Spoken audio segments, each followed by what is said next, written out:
She sends baby's prescription to Mafia Boss by mistake. Minutes later, he says, "Doctor's coming." Audrey's heart stopped as she realized what she'd done.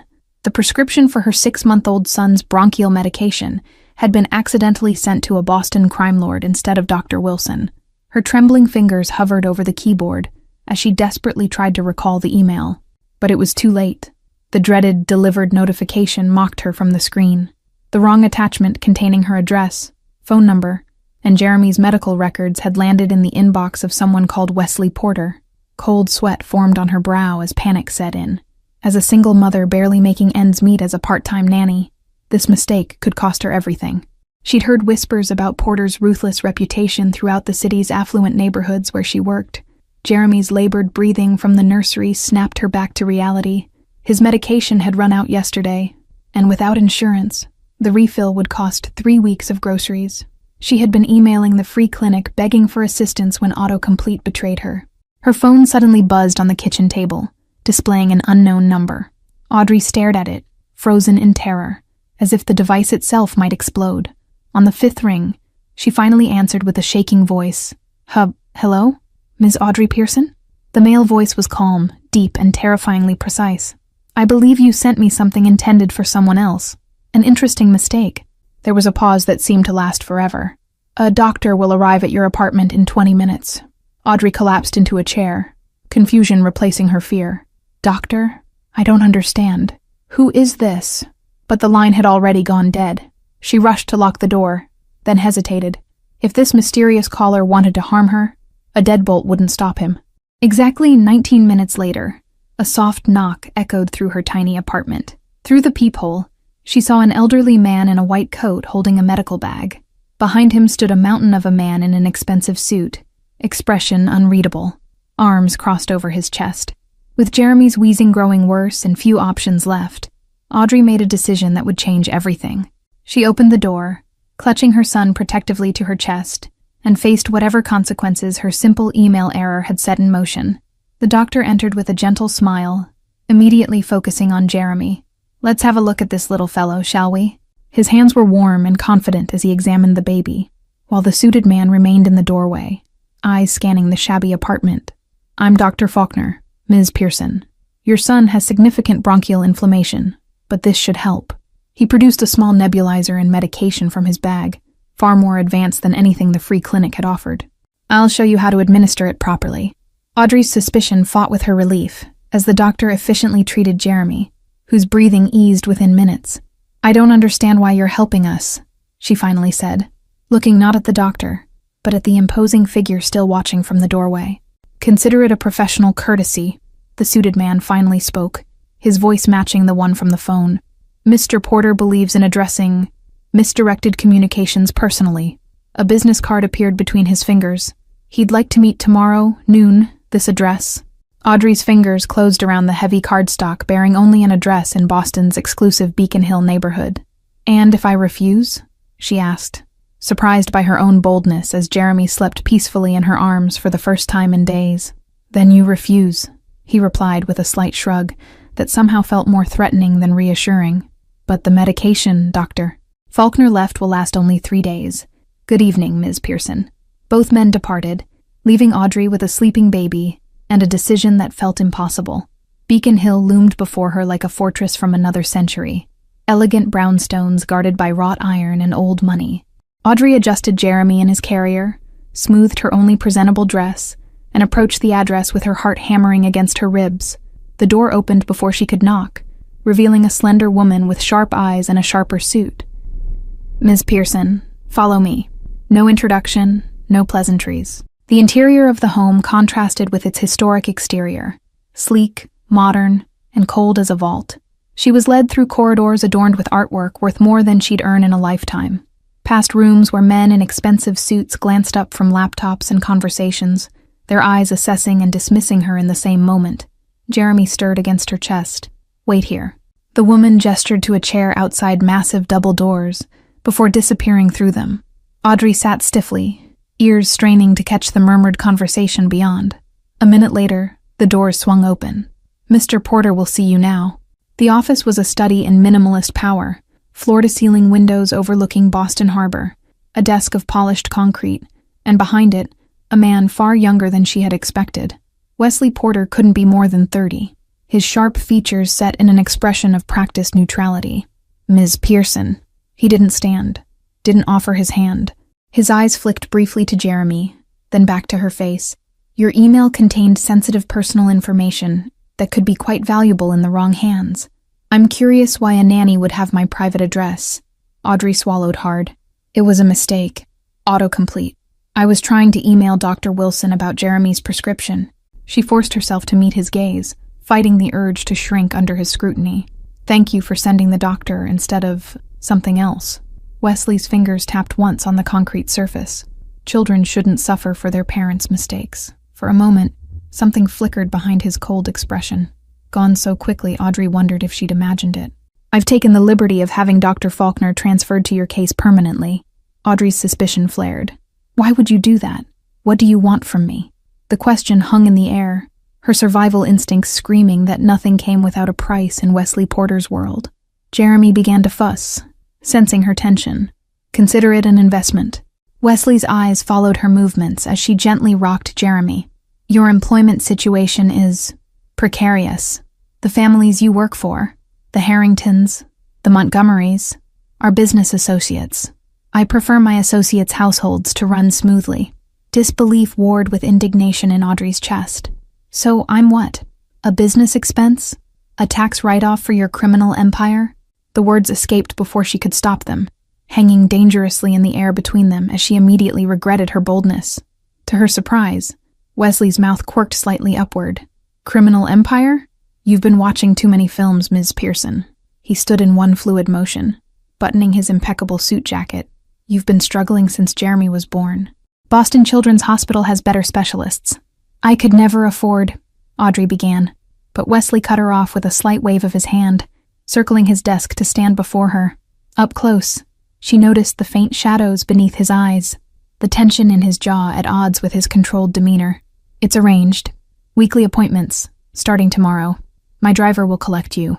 It wasn't an offer, but a statement of fact. In exchange, I may occasionally require information about the households you serve. Nothing that would harm anyone, merely business intelligence. You want me to spy for you? Audrey clutched Jeremy tighter, rising to her feet despite feeling dwarfed by Wesley's height. I won't do anything illegal. I won't put my son at risk. She expected anger, threats, not the faint flash of respect that crossed his features. 3 weeks passed in a surreal new routine. Dr. Faulkner's treatments were working miracles for Jeremy, whose color improved and breathing stabilized. Twice weekly, Wesley's silent driver delivered them to Boston Children's Hospital in a vehicle that cost more than her lifetime earnings. Wesley himself remained a mystery, appearing occasionally in hospital corridors like a specter in bespoke suits, observing from a distance before disappearing again. He never approached, never spoke, yet his presence lingered like a shadow over her newfound security. He lost someone, Dr. Faulkner remarked casually during one of Jeremy's treatments, his eyes watching Audrey's reaction carefully. A younger brother, respiratory failure. Emergency services couldn't reach them in time because of a snowstorm. He was 8, Mr. Porter was 12. Audrey absorbed this information with a strange twist in her chest, suddenly seeing Wesley's clinical interest in her son's treatment through a different lens. That doesn't excuse whatever he does now, she replied, though the conviction in her voice wavered slightly. The following Monday, her employer, Mrs. Montgomery, mentioned a charity gala that evening. Such a headache. All these Boston elites pretending they care about children's health care while networking for their next yacht purchase. She sighed dramatically, checking her diamond watch. Will the Porters be there? Audrey asked, trying to sound casual as she folded laundry. Mrs. Montgomery's eyebrows shot up in surprise before her expression shifted to something calculating. Wesley Porter? Yes, he always attends, donates obscene amounts. Why do you ask? That evening, after returning to her apartment, Audrey found a package leaning against her door. Inside, an emerald evening gown that somehow fit perfectly, alongside an embossed invitation to the very gala Mrs. Montgomery had mentioned. A handwritten note read simply, "If you're curious, 8 p.m. Standing in the grand ballroom of the Fairmont Copley Plaza, Audrey felt like an imposter in a world of wealth and influence. She clutched a sparkling water, the babysitter's number programmed into her phone for emergencies, scanning the crowd for the only face she knew. You came. Wesley appeared beside her suddenly, his voice betraying the faintest hint of surprise. Up close, in the warm lighting of the ballroom, he seemed almost human. The sharp edges of his daytime persona softened ever so slightly. "The dress suits you." "I wanted to understand why," Audrey replied honestly, watching couples twirl across the dance floor, diamonds catching light like stars. "Why help a random woman who accidentally emailed you? Why arrange the best medical care for a child you've never even held?" Wesley's eyes darkened momentarily before he gestured toward a quieter corner of the ballroom.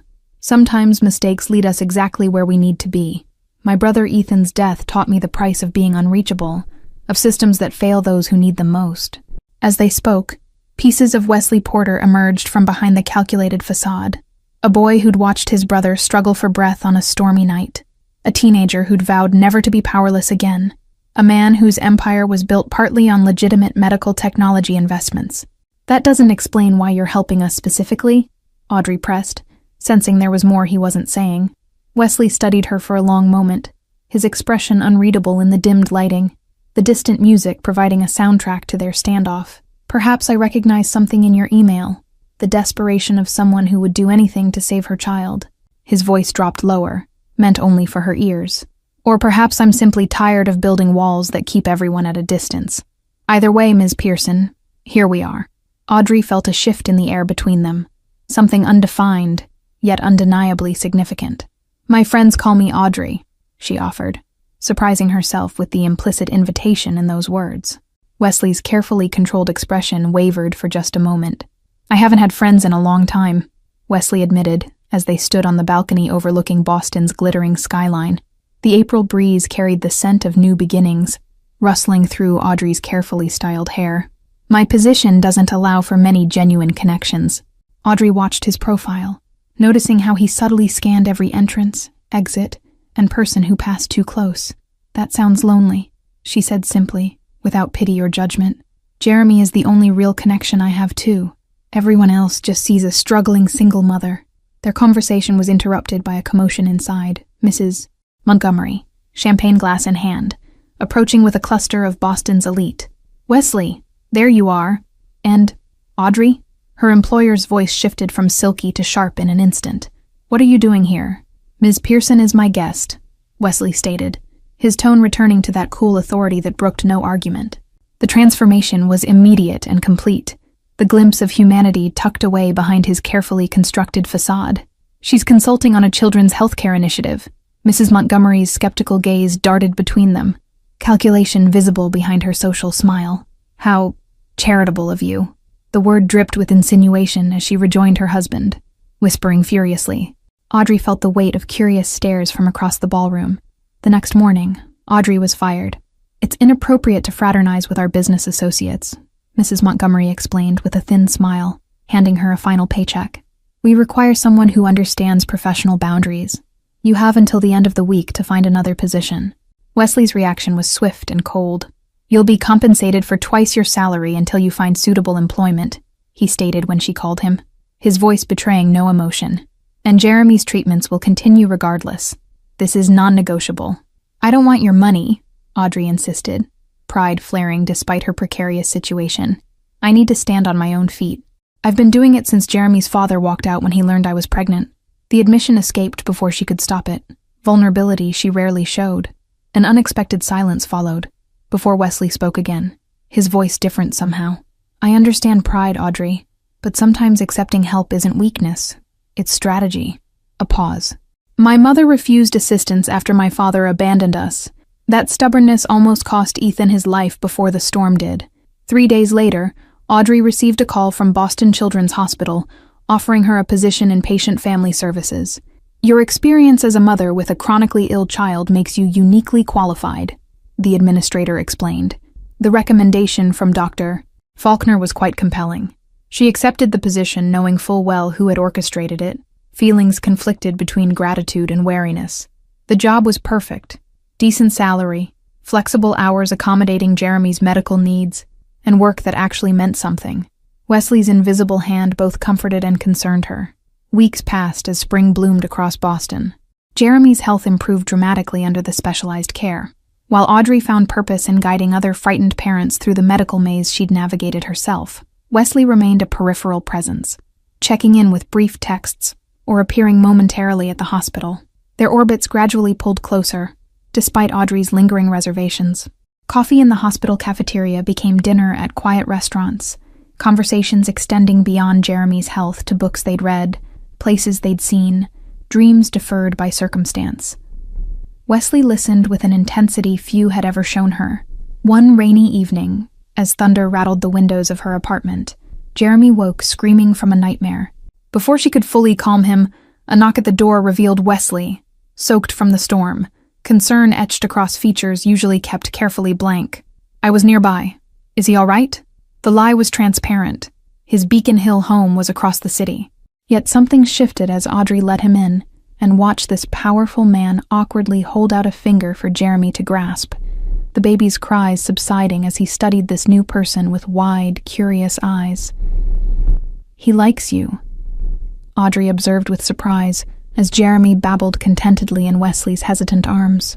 The storm raged outside while inside, boundaries carefully maintained for months began dissolving in the warm light of her small living room. "He doesn't usually warm to strangers so quickly." Wesley's carefully constructed mask slipped further as he gently bounced the baby, muscle memory from a childhood spent caring for his brother. "Children are excellent judges of character," he replied softly, though his assessment might be more generous than deserved. Their peaceful moment shattered with Wesley's phone vibrating insistently. His expression darkened as he read the message, passing Jeremy back to Audrey with careful precision. "I have to go. Business matter." The walls between them reconstructed in seconds, his voice reverting to clipped professionalism. Throughout the following week, Wesley vanished completely. No texts, no calls, no appearances at the hospital. Dr. Faulkner continued Jeremy's treatments but deflected Audrey's questions with practiced ease. The absence felt strangely hollow after months of his steady presence. On the 8th day, Audrey found a black SUV waiting outside the hospital as her shift ended. The driver, Burke, she'd learned his name over time, held the door without speaking. "Where are we going?" she asked, hesitating with Jeremy's carrier clutched protectively. "Is Wesley all right? Mr. Porter requests your presence, ma'am." Burke's expression revealed nothing, but the faint urgency in his tone prompted Audrey to enter the vehicle. They drove not to Beacon Hill, but to a secluded waterfront property in Marblehead, modern architecture perched dramatically on coastal rocks. Security personnel nodded respectfully as Burke escorted them inside the fortress-like home. Through floor-to-ceiling windows, angry Atlantic waves crashed against the cliffs below, mirroring the storm Audrey sensed brewing within these walls. "Wait here. He'll be with you shortly." Wesley appeared 15 minutes later looking unlike she'd ever seen him. Tie loosened, sleeve cuffs unbuttoned, a faint bruise coloring his jawline. "I apologize for the abrupt invitation," he began formally, but Audrey cut him off, stepping forward to examine the injury with concern.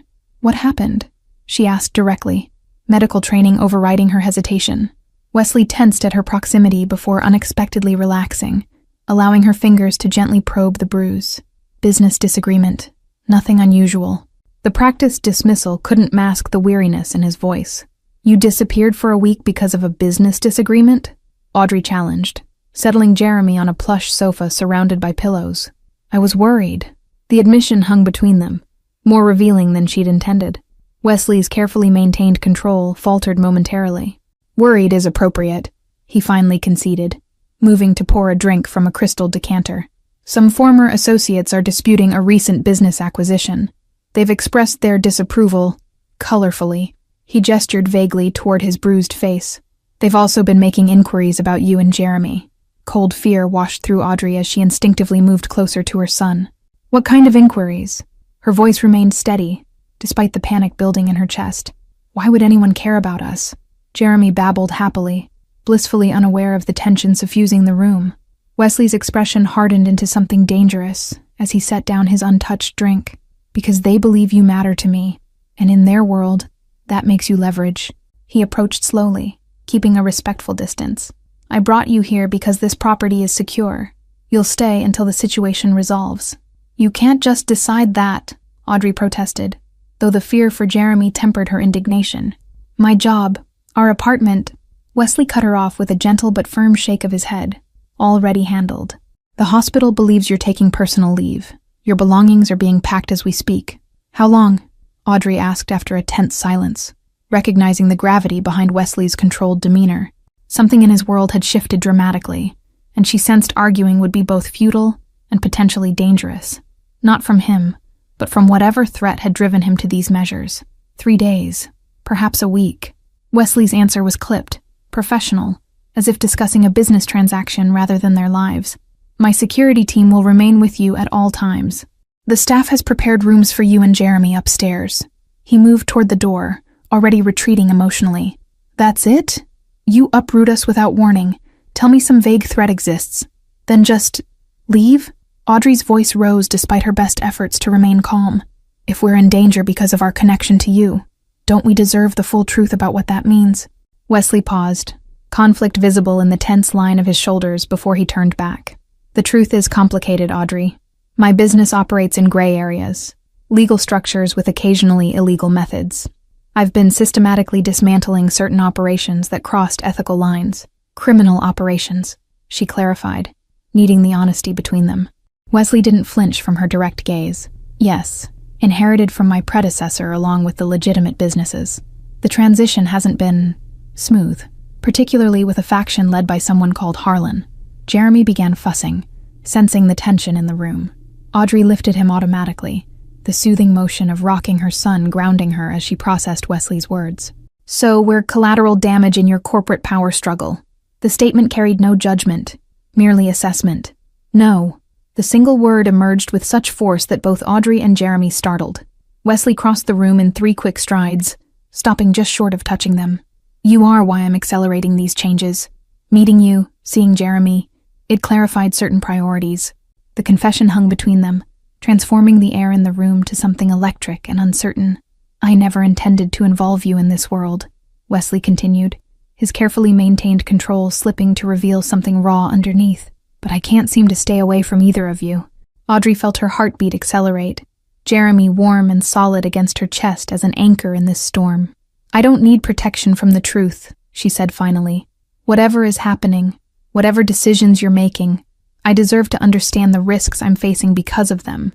Wesley studied her with that intense focus she'd come to recognize, weighing options, calculating risks. Come with me. He led them to his office, a sleek space dominated by monitors displaying security feeds from around the property. With a few keystrokes, a series of documents appeared on the main screen. I've been systematically transferring business holdings to legitimate operations, he explained, scrolling through financial records and legal documents. The medical technology investments have been particularly successful.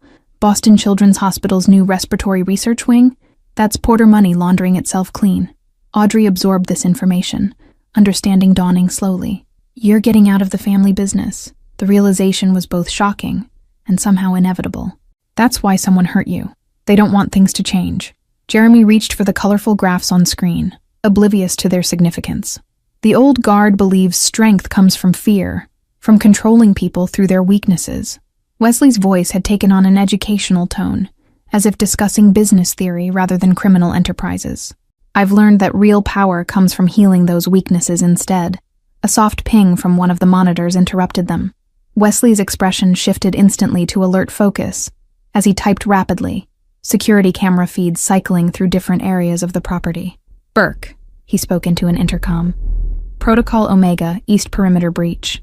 3 minutes. What's happening?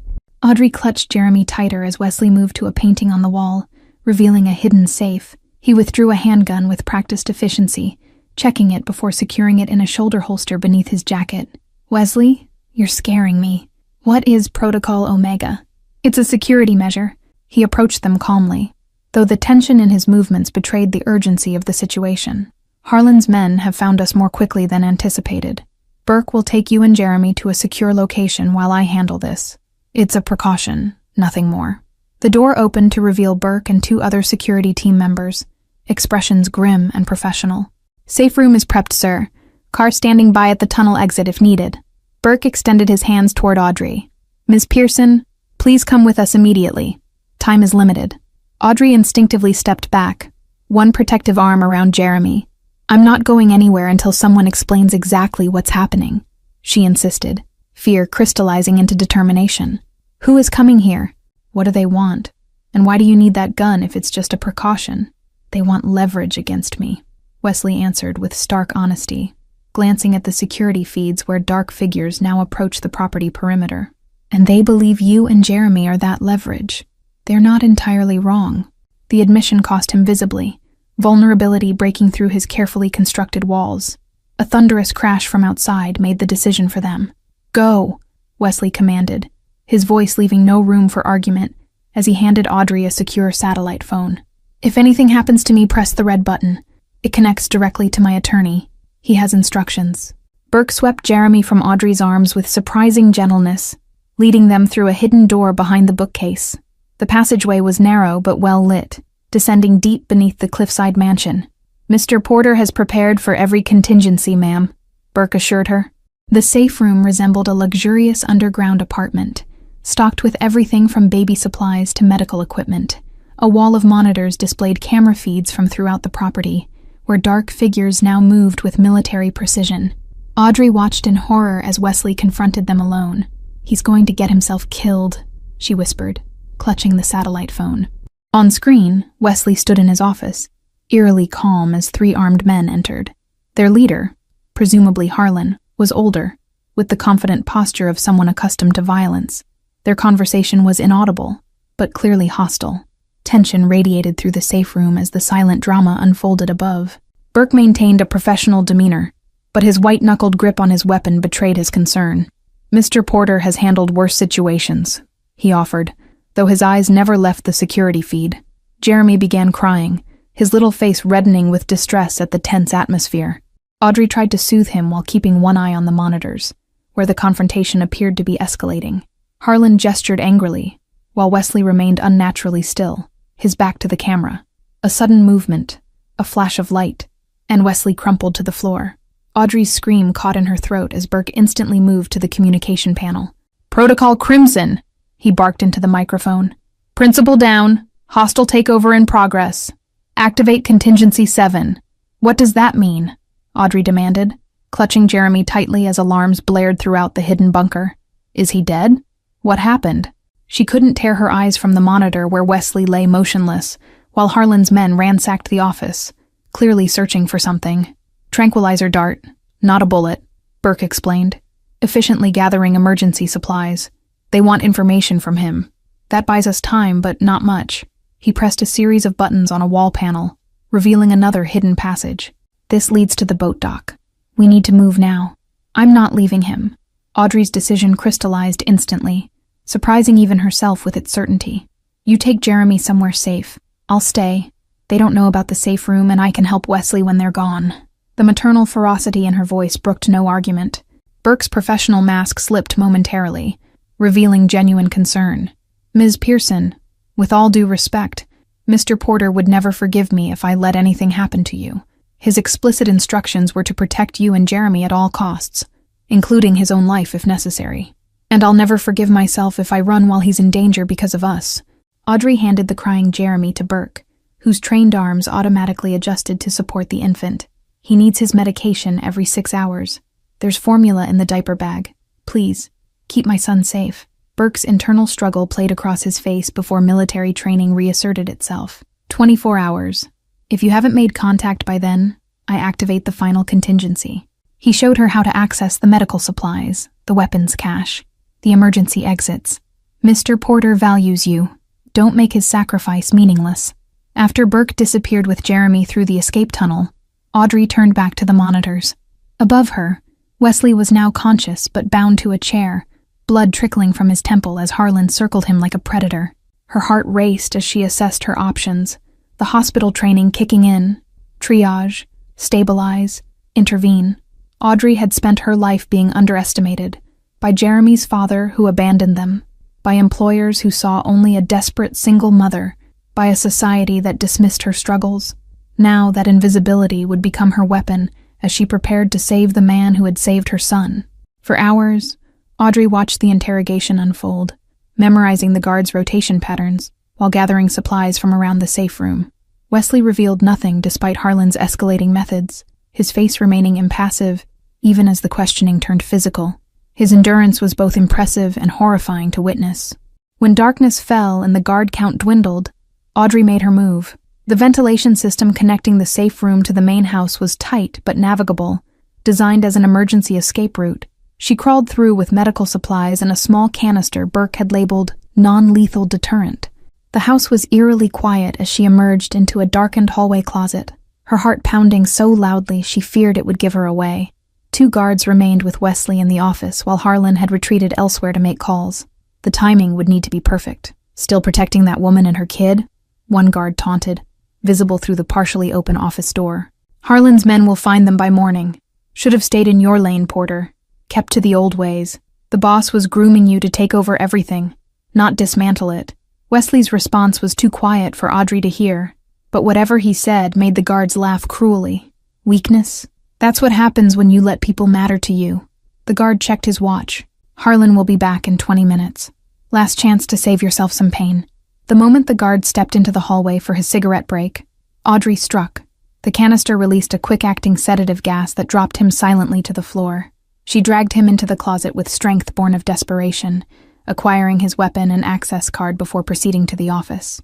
The remaining guard never saw her coming. As he turned at the sound of the door, Audrey deployed the second gas canister directly in his face. He crumpled mid-reach for his weapon, leaving her alone with Wesley, who stared at her with a mixture of disbelief and horror.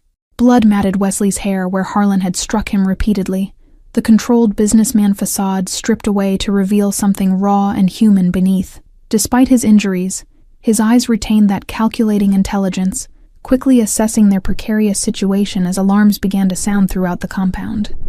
Outside, the rain intensified, providing natural cover for their potential escape as security protocols activated throughout the property. The mansion's sophisticated defense systems, designed to keep intruders out, now worked against its owner as lockdown procedures trapped them inside with Harlan's remaining men. Years of maintaining emotional distance had not prepared Wesley for the surge of unfamiliar feelings as Audrey risked everything to save him. The wall he'd carefully constructed since Ethan's death, brick by brick of control, power, and detachment, crumbled in the face of her unexpected courage. "What are you doing here?" he hissed as she rushed to untie him, blood from his split lip staining his once immaculate shirt. "Where's Jeremy? Burke was supposed to get you both out." Despite his injuries, his first concern was clearly for them rather than himself. "Jeremy's safe with Burke," Audrey assured him, working on the restraints while keeping one eye on the door. "I couldn't leave you here." The professional detachment she'd learned at the hospital kept her hands steady, despite the gravity of their situation. "Can you walk?" Wesley tested his weight as she freed his legs, grimacing but nodding. "Harlan will be back soon with more men. He's looking for access to the offshore accounts, the legitimate ones funding the hospital research." His eyes found hers, intense despite the pain clouding them. "Why did you come back, Audrey?" "It wasn't worth the risk." "Because you matter to me," she answered simply, supporting his weight as they moved toward the hidden passage she'd emerged from. "You called it weakness. I call it strength." The honesty between them felt strangely freeing despite the danger surrounding them from all sides. They had barely reached the passageway entrance when voices echoed from the hallway. "Someone's coming," Audrey whispered, helping Wesley into the narrow opening before sliding in herself. They pulled the panel closed just as Harlan's angry voice filled the office, discovering his missing prisoner. The ventilation shaft felt smaller with both of them navigating it, Wesley's injured body making each movement a suppressed groan of pain. "Almost there," Audrey encouraged, hearing the alarm sound above them as their escape was discovered. Just a little further to the safe room. When they finally tumbled into the secure space, Audrey immediately engaged the lockdown protocol Burke had shown her. Steel reinforcements slid into place as she helped Wesley to the medical area, her training taking over as she assessed his injuries with professional efficiency. "Possible concussion, 3 cracked ribs, numerous contusions," she cataloged, cleaning the blood from his face with gentle hands. "Nothing life-threatening, but you need proper medical attention once we're out of here." Wesley watched her work, something unreadable shifting behind his eyes. "You came back for me," Wesley stated again, as if still processing this fact while Audrey dressed his wounds. Above them, security feeds showed Harlan's men tearing the house apart in search of them. "No one has ever come back for me before. Not since Ethan." Audrey's hands paused momentarily on his bruised ribs. "That's the tragedy of walls, Wesley. They don't just keep others out, they lock you in." She administered a mild painkiller, her touch professional yet tender. Everyone deserves someone who comes back for them. Dawn broke over the Atlantic as they huddled in the safe room, the satellite phone clutched in Wesley's bandaged hand. Burke has Jeremy at the contingency location. They're safe, he reported, relief evident in his voice. And Harlan's leverage play has backfired spectacularly. The security feeds showed black SUVs surrounding the property, men in tactical gear securing the perimeter.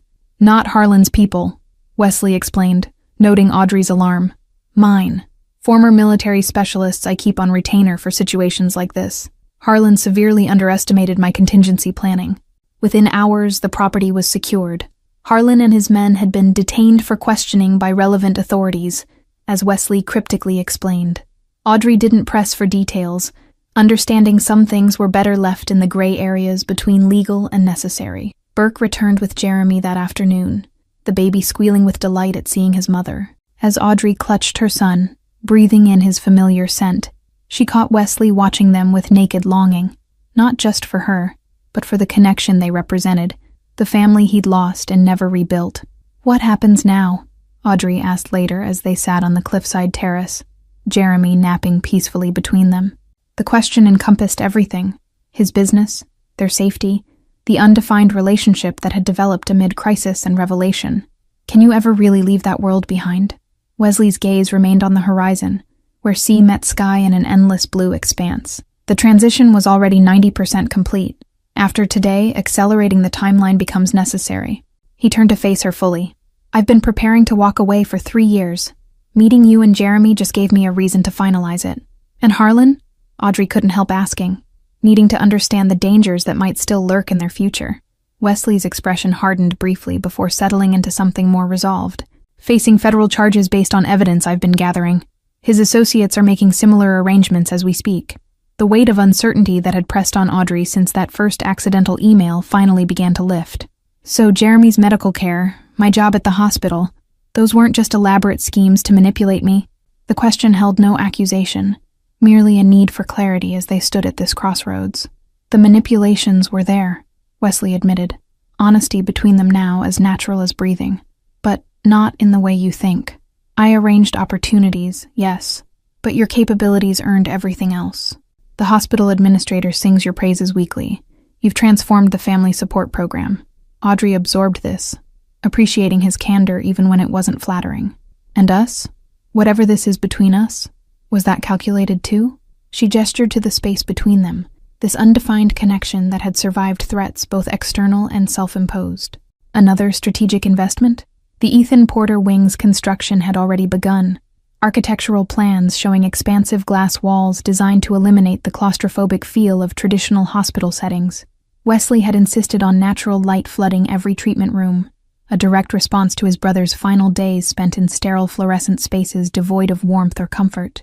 Jeremy's medical team expanded to include specialists recruited from across the country, their expertise focusing on preventative care rather than merely treating symptoms. The innovative approach Wesley funded challenged traditional pediatric respiratory protocols, with Jeremy's improving condition becoming an unofficial case study for methods that would eventually benefit thousands of children. Audrey's apartment lease had quietly expired during the Marblehead confrontation, her few cherished possessions now stored in Wesley's guest house, while they navigated the uncharted territory between professional arrangement and personal attachment. Neither rushed to define what was developing between them, both understanding that foundations built too quickly often failed to support what followed.